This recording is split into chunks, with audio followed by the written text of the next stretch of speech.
Direct selling industry का future क्या है, इस बिजनेस की सच्चाई क्या है, लोग इस बिजनेस के बारे में बताने से क्यों कतराते हैं, लोग इस बिजनेस में काम करना क्यों नहीं चाहते हैं, क्यों डायरेक्ट सेलिंग बिजनेस में इतनी नेगेटिविटी है, क्या है इसकी वजह। डायरेक्ट सेलिंग बिजनेस आने वाले वक्त का सबसे बड़ा बिजनेस है। क्यों? अगर आज आप दूसरी कंट्रीज को देखें, जो कंट्रीज आज डेवलप्ड है, उन सभी कंट्रीज के अंदर डायरेक्ट सेलिंग बिजनेस का बहुत ज्यादा प्रायोरिटीज दी जाती है, क्योंकि डायरेक्ट सेलिंग बिजनेस लोगों का बिजनेस है और जब तक दुनिया में लोग रहेंगे तब तक ये बिजनेस चलता रहेगा, क्योंकि ये बिजनेस लोगों पर डिपेंडेड है। जब तक लोग खाते रहेंगे, नहाते रहेंगे, कपड़ा पहनते रहेंगे, तब तक ये बिजनेस आपका चलता रहेगा। अपने इंडिया में कुछ लोग इसे फंसने फंसाने का काम बोलते हैं और कुछ लोग ये मानते हैं जिनके पास करने को कोई काम नहीं होता वे लोग ये काम करते हैं। मैं उन सारे लोगों से सहमत हूं, क्योंकि उन लोगों के पास अभी तक इस बिजनेस का प्रॉपर नॉलेज नहीं पहुंच पाई है। ये हम लोगों की जिम्मेदारी है कि इतनी पावरफुल और ब्यूटीफुल इंडस्ट्री के बारे में लोगों को समझाएं। दुनिया में कुछ ऐसे भी काम होते हैं जो लोगों को आसानी से समझ में नहीं आते हैं। एक छोटा सा एग्जांपल देता हूं। हम लोग दिन भर फेसबुक, व्हाट्सएप और यूट्यूब कितना यूज करते हैं और इसके लिए आपसे एक भी पैसा नहीं लिया जाता है। तो जरा सोचिए उनकी कमाई कैसे होती होगी, जबकि फेसबुक दुनिया के टॉप 10 बिजनेस में आता है कमाई के मामले में। कुछ लोग सोचते हैं अगर फेसबुक जब हमसे पैसा नहीं लेता है तो कमाता कैसे होगा। कुछ लोग सोचते हैं पता नहीं कमाता भी होगा कि नहीं। कुछ लोग कहते हैं जो डाटा हम लोग यूज करते हैं उससे कमाता है। डाटा का पैसा सिम वाले को जाता है, जिसका सिम हम लोग यूज करते हैं, चाहे वो एयरटेल हो या जियो हो। ना तो जानते हैं और ना ही जानना चाहते हैं कि कमाई आखिर कैसे होती है। दोस्तों, सबसे पहले आपके लिए ये जानना जरूरी है कि कोई भी इंडस्ट्री कैसे चलती है और कैसे बनती है। किसी भी नई इंडस्ट्री को चलने के लिए 4 फेज से गुजरना होता है। पहला जो फेज होता है वो होता है नेगेटिव फेज, और आज direct selling industry negative phase में है। ये फेज हर नई इंडस्ट्री को झेलना ही पड़ता है। जब भी मार्केट में नया बिजनेस आता है तो लोग पहले उसे ठीक से समझ नहीं पाते हैं और अनदेखा कर देते हैं। जैसे बैंकिंग सेक्टर के साथ हुआ, इंश्योरेंस सेक्टर के साथ हुआ, टेलीकॉम इंडस्ट्री के साथ हुआ। पहले ना तो लोग बैंक में पैसा जमा करते थे और ना ही इंश्योरेंस लेते थे, क्योंकि इंडस्ट्री नई थी, लोग डरते थे, किसी पर भरोसा नहीं था। लेकिन आज देखिए, यही इंडस्ट्री है जिसके बिना किसी राज्यों की कल्पना करना असंभव है। जब नई नई प्लास्टिक इंडस्ट्री स्टार्ट हुआ तो 95% लोगों ने इनकार कर दिया, ये कहकर कि यह पॉसिबल नहीं है।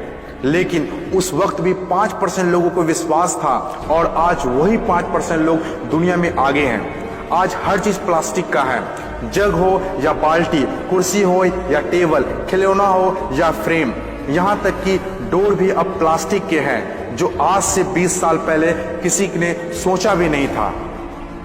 आज direct selling business negative phase में है, इसीलिए इतनी सारी नेगेटिविटी है।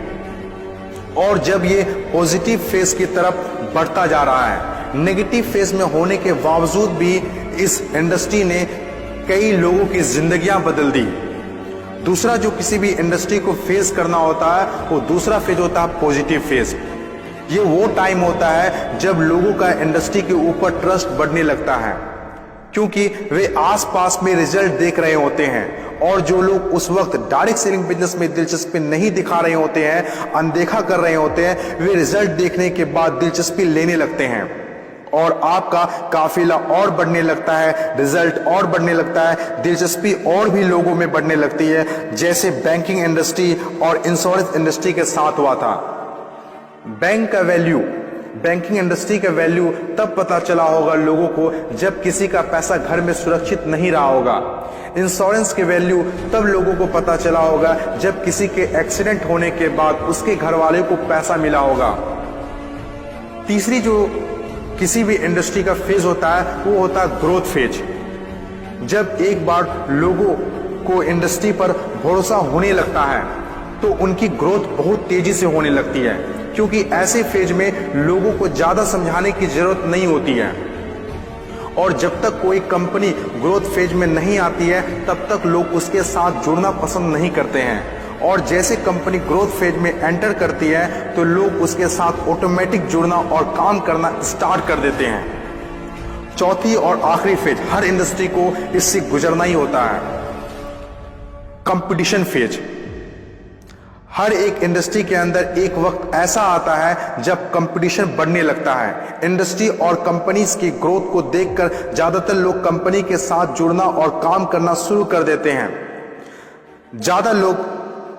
ज्यादातर लोग ज्यादा प्रॉफिट के चक्कर में कंपटीशन होने लगता है, फिर चाहे कोई सेक्टर हो, बैंकिंग सेक्टर हो, टेलीकॉम सेक्टर हो या ऑनलाइन शॉपिंग हो। आज के टाइम पर हर सेक्टर में हाई लेवल कंपटीशन है। ये टाइम हम सब के लिए बेस्ट टाइम है, इस इंडस्ट्री को जानने के लिए, समझने के लिए और इसे करने के लिए। According to FICCI, direct selling industry का मार्केट साइज 6000 करोड़ आंका गया है। आज तक जितना हुआ है उसको देखते हुए फिक्की ने डिक्लेयर किया है कि डायरेक्ट सेलिंग बिजनेस 2020 से 25 तक 645 अरब तक की हो जाएगी। आपको इस बात को जानना बहुत जरूरी है कि अमेरिका, ऑस्ट्रेलिया, चीन, जापान, कोरिया और सिंगापुर जैसे बहुत बड़ी बड़ी डेवलप्ड कंट्रीज ने डायरेक्ट सेलिंग बिजनेस को बहुत हद तक अपना लिया है और वहां के सिटीजन भी बहुत जागरूक हैं। बदलाव के बिना तरक्की नहीं की जा सकती है और जो लोग अपने सोचने का तरीका नहीं बदल पाते हैं वे लोग अपनी जिंदगी में कुछ भी नहीं बदल पाते हैं। नोकिया, कोडेक जैसी बड़ी बड़ी कंपनियां चलाने वाले लोग भी अपने सोचने का तरीका नहीं बदल पाए, इसीलिए अपनी शानदार शुरुआत के बाद भी वो वक्त के साथ इतिहास के हिस्सा बन गए। इन तमाम बातों से मैं एक बात बताना चाहता हूँ, बदलाव ही प्रकृति का नियम है। बदलना तो तय है, जो वक्त से पहले बदल गया उनकी जिंदगी बदल गई और जिसे वक्त ने बदल दिया उनकी भी जिंदगी बदल गई। फर्क साफ है, अगर वक्त के साथ बदल गए तो ठीक, वरना वक्त ने बदला तो बहुत तकलीफ होगी।